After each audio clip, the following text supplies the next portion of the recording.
అందరికీ నమస్కారం. రాధారమణం తెలుగు ఆడియో నవలకి స్వాగతం. ముందుగా నా ఛానల్‌ని సబ్స్క్రైబ్ చేసుకోండి. అలానే హైప్ కూడా చేసుకోండి. అలానే ఆ చేత్తో లైక్ కూడా చేసేయండి.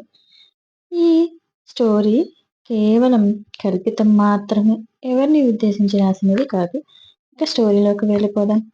రాక్షసుడి వలలో అందాల జాబిలమ్మ 68వ ఎపిసోడ్. కేశవ లోపలికి వచ్చిన తరువాత ఒక చెట్టు కింద కూర్చుని శ్యామ ఫోటోని తడుముతూ ఉంటాడు. ఆ ఫోటోలో శ్యామ చిన్నపిల్ల రూపాన్ని చూస్తూ తనలో తానే నవ్వుకుంటూ, నీకోసం త్వరగా వచ్చేయాలని ఉంది శ్యామ. నీకు దూరంగా నా మనసు ఉండలేకపోతుంది. ఎందుకు? నువ్వు నాకు ఏమవుతావు? నా మనసు నీకోసమే ఎందుకు పరితపించిపోతుంది? నిన్ను చూడాలి అని ఎందుకు అనిపిస్తుంది అని గట్టిగా నవ్వుకుంటూ మళ్ళీ కోపంగా మారిపోతూ శ్యామ ఫోటోని చూస్తూ, ఈ పాటికి నీకు నా అత్త ఎదురుపడే ఉంటుంది. ఆవిడని చూసిన క్షణంలో నీలో రేగే ప్రశ్నలకు జవాబులు దొరకక చాలా సతమతమవుతూ ఉంటావు కదా. నిన్ను ఆ ఇంటికి పంపింది నా అత్త కోసమే. ఆ ఇంటి పనులన్నీ చేయాలని చెప్పింది నా అత్త కోసమే. నేను లేనన్ని రోజులు నువ్వు మాత్రమే నా అత్తని జాగ్రత్తగా చూసుకోగలవు. నన్ను మించి ప్రేమని ఆప్యాయంగా పంచగలవు. నా దేవకి అత్తని నువ్వు మాత్రమే చూసుకోగలవు అనే నమ్మకంతో, అందుకే నిన్ను కావాలని ఆ ఇంటికి పంపించాను. నేను వచ్చే వరకు నీ పిన్నిని జాగ్రత్తగా చూసుకుంటావు కదూ అని ఆ ఫోటోని చూస్తూ గట్టిగా నవ్వుకుంటూ అంతలోనే తన పిడికిలి బిగించి కోపంతో తన దేవకి అత్త అలా అవ్వడానికి గల కారకులని తలుచుకుంటూ శ్యామ ఫోటోని చూస్తూ, నేను లేనన్ని రోజులు సంతోషంగా ఉండు. నేను వచ్చిన తరువాత అని ఒక్క సెకను మౌనంగా ఉండిపోతూ, ఆ సంతోషం ఉండదేమో అని ముఖంలో ఏ భావమూ లేకుండా మనసులో అనుకుంటూ ఉంటాడు కేశవ్. అసలు నిన్ను ఎవరు పట్టుకోవాలని చూస్తున్నారో కూడా తెలుసుకుంటాను.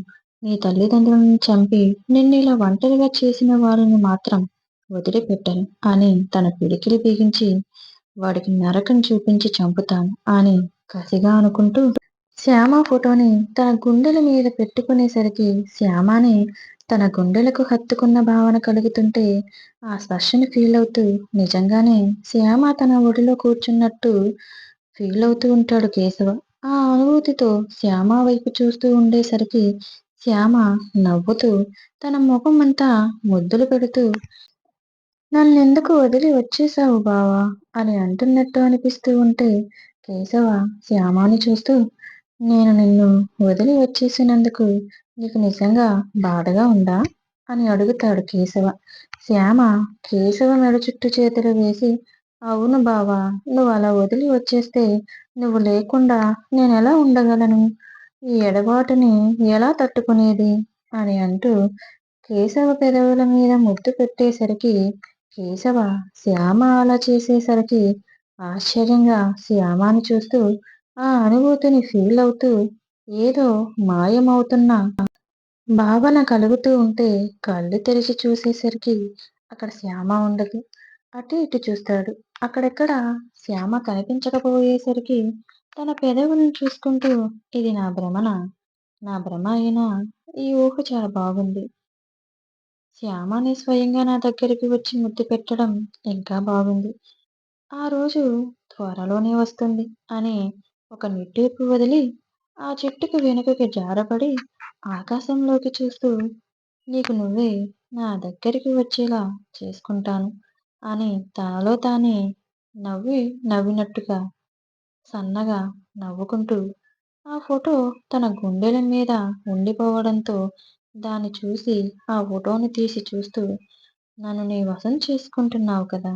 ప్రతి క్షణం నీ ఆలోచనలే. ఎంతటి మంచివాడిని నేను. అసలు ఆడవాళ్ళ నీడని నా మీద పడనిచ్చేవాడిని కాదు.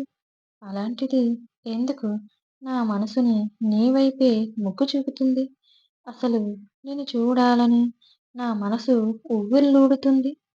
నిన్ను చూడకుండా, నిన్ను తాకకుండా ఈ ఎడబాటుని తట్టుకోవడం చాలా కష్టంగా ఉంది. అని శ్యామ ఫోటోని తడుముతూ నేనొచ్చిన తరువాత నిన్ను నా నుండి ఎవ్వరూ విడదీయలేరు. నీకోసం త్వరలోనే వచ్చేస్తాను. సిద్ధంగా ఉండు. అని ఆ ఫోటోని చూసి కన్నింగా నవ్వుకుంటూ శ్యామ ఫోటోని తడుముతూ ఉంటే, ఆ ఫోటోలోని శ్యామ తన వైపే చూసి నవ్వుతూ ఉన్నట్టు కనిపిస్తూ ఉంటుంది కేశవకి. కేశవ శ్యామ నవ్వుని చూస్తూ ఉండిపోతాడు కేశవ.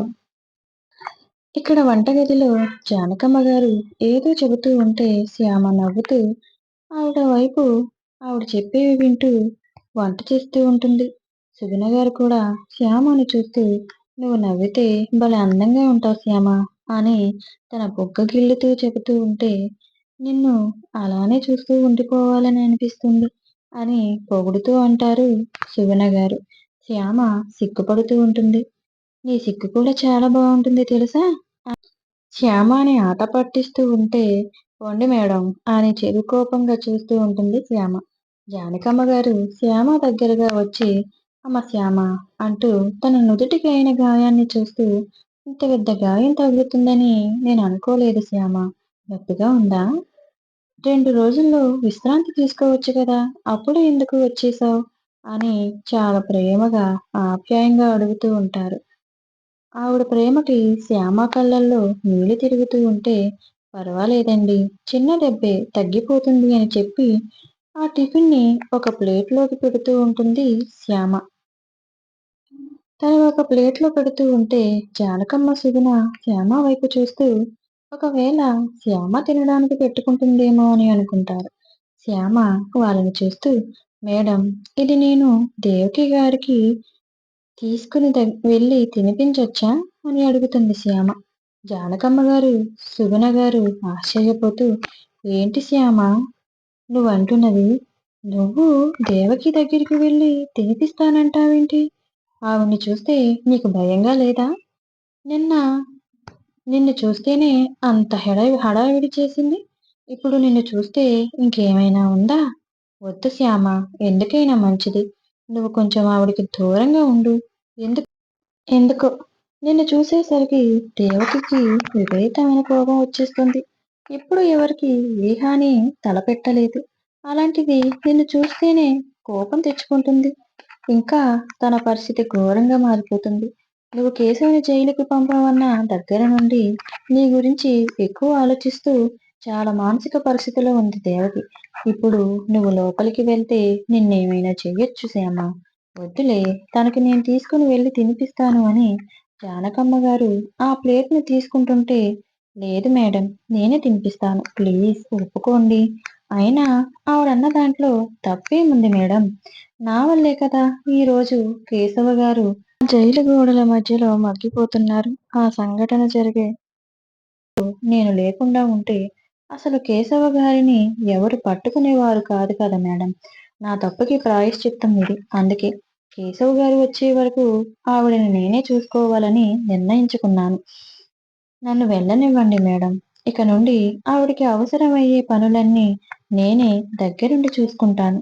ఆవిడ ఏమన్నా, నన్నేం చేసినా నేనేమి పట్టించుకోను అని చెప్పి ఆ ప్లేట్‌ని తీసుకుని శ్యామ దేవకి గారి దగ్గరికి వెళ్తూ ఉంటే, జానకమ్మ, సుగుణ గారు అలానే చూస్తూ ఉంటే వాళ్ళకి వెళ్తున్న శ్యామని అలానే చూస్తూ వాళ్ళకి కొంచెం భయంగా అనిపిస్తూ ఉంటుంది. ఎందుకంటే ఇప్పుడు శ్యామని చూసి దేవకి ఎలా ప్రవర్తిస్తుందో, శ్యామని ఏం చేస్తుందో అని వాళ్ళిద్దరూ వంటగదిలో నుండే శ్యామని చూస్తూ ఉంటారు. శ్యామ దేవకి గారి గదిలోకి వెళ్తూ ఉంటే అక్కడ చంద్రకాంత్, చందన, వసుధ, పరశురాం, అంకిత, కిరణ్, రుద్రాంశ్ శ్యామ వైపే చూస్తూ, ఏంటి ఈ పిల్ల దేవకి గదిలోకి వెళ్తుంది భయం లేకుండా? నిన్న దేవకి ఈ పిల్లని చూసి అంత రభస చేసింది. అయినా తన దగ్గరికే వెళ్తుందేంటి? ఈరోజు ఇంకెంత సినిమా చూడాలో అని అనుకుంటూ, అయినా ఈ పిల్ల దేవకి ధాటికి భయపడి అసలు ఇంటికే రావడం మానేస్తుందేమో అని అనుకున్నాను. కానీ ఇంత ఉదయాన్నే వచ్చేసింది. ఎంత ధైర్యం ఈ పిల్లకి! అమ్మో! ఈ పిల్ల మామూలుది కాదు. ఎంత ధైర్యంగా దేవకి గదిలోకి వెళ్తుంది అని చంద్రకాంత్ మనసులోనే అనుకుంటూ దేవకి గారి గదికి వెళ్తుంది కదా! చూద్దాం ఏం జరుగుతుందో అని శ్యామని చూస్తూ ఉంటాడు. అందరూ అక్కడే ఏం జరుగుతుందా అని ఆసక్తిగా చూస్తూ ఉంటారు. చందన అబ్బో! దీనికి చాలా ధైర్యం వచ్చేసిందే. చూద్దాం అని వెళ్ళు వెళ్ళు నీ తిక్క బాగా కుదురుస్తుందిలే దేవకి అని వెళ్తున్న శ్యామాన్ని చూస్తూ కన్నింగా నవ్వుకుంటూ ఉంటుంది చందన.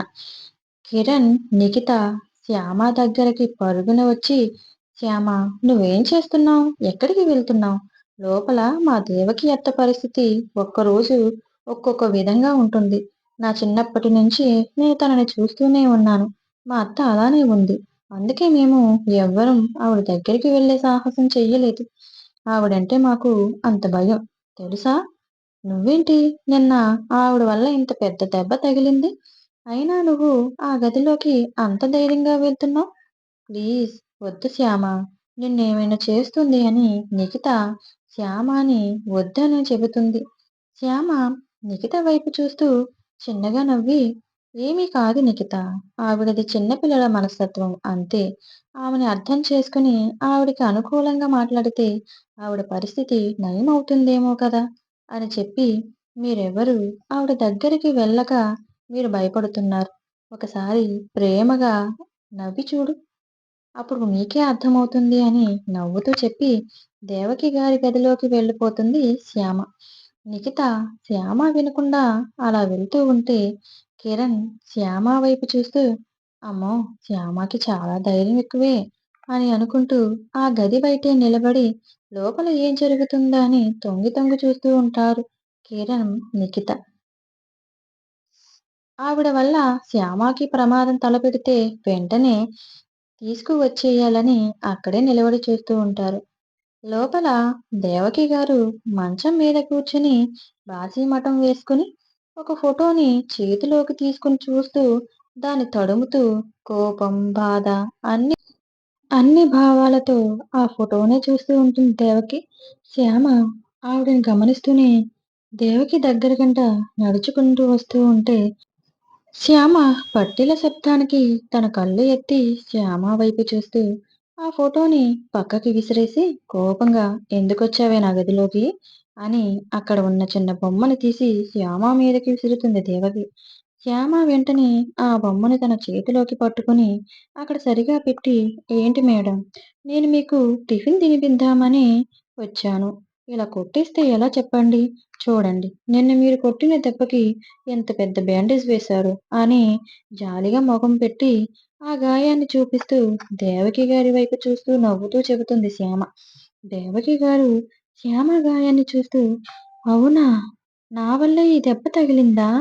అని నిన్న జరిగినదంతా గుర్తుకు వచ్చి శ్యామ దగ్గరగా వచ్చి అయ్యో! నిజంగా నా వల్ల నీకింత పెద్ద గాయం అయ్యిందా? నొప్పిగా ఉందా? నిన్ను అలా ఎలా కొట్టేశాను? అని తన నుదిటిని తడుముతూ ఏమీ అనుకోకు. నాకప్పుడప్పుడు దేనికో కోపం వచ్చేస్తూ ఉంటుంది అని చెబుతూనే కేశవ జైలుకి వెళ్ళడం గుర్తుకొస్తూ ఈ పిల్ల వల్లే కదా నా కేశవ జైలుకెళ్ళాడు అని అన్నయ్య చెప్పింది అని గుర్తు తెచ్చుకుని అంతలోనే మళ్ళీ కోపంగా మారిపోయి ఏమే నా దగ్గర నాటకాలాడుతున్నావా? నీ వల్లే కదా నా కేశవ జైలుకెళ్ళింది. మళ్ళీ ఎందుకొచ్చావే నా గదిలోకి అంటూ తనని ఇష్టం వచ్చినట్టు కొడుతూ ఉంటుంది దేవకి. శ్యామ ఆ టిఫిన్ ప్లేట్ అక్కడ పెట్టి మేడం నేను చెప్పేది వినండి ఒకసారి వినండి అని అంటూ ఉన్న దేవకి శ్యామని కొడుతూ ఉంటే కిరణ్ లోపలికి వచ్చి దేవకి గారిని ఆపుతూ ఉన్న ఆవిడ ఆగకపోయేసరికి నిఖిత భయంతో పెద్దగా పెద్దమ్మ అంటూ కేకలు వేస్తూ పిలిచేసరికి అందరూ ఏం జరిగిందో ఏంటో అని పరుగున దేవకి గదిలోకి వచ్చేస్తారు. అక్కడ ప్రతాప్ గారు ఉండరు. ఏదో పని మీద బయటికి వెళ్తారు. దేవకి అందరినీ కోపంగా చూస్తూ మీరందరూ నా గదిలోకి ఎందుకు వచ్చారు? మర్యాదగా వెళ్ళిపోండి అని వాళ్ళందరినీ బయటికి గెంటేస్తూ తలుపు వేసేస్తూ ఉంటే అమ్మ శ్యామ బయటికి పద అని ఆవిడ శ్యామ అని పిలుస్తూ ఉన్న శ్యామ అలానే నిలబడి అందరిని చూస్తూ ఉంటుంది. ఎందుకంటే ఆవిడ కొడుతుంది అని తెలుసు. తెలిసే దేవకి గారి దగ్గరికి వచ్చింది. అయినా ఆవిడని చూసుకోవాలి అని గట్టిగా నిర్ణయించుకుంది.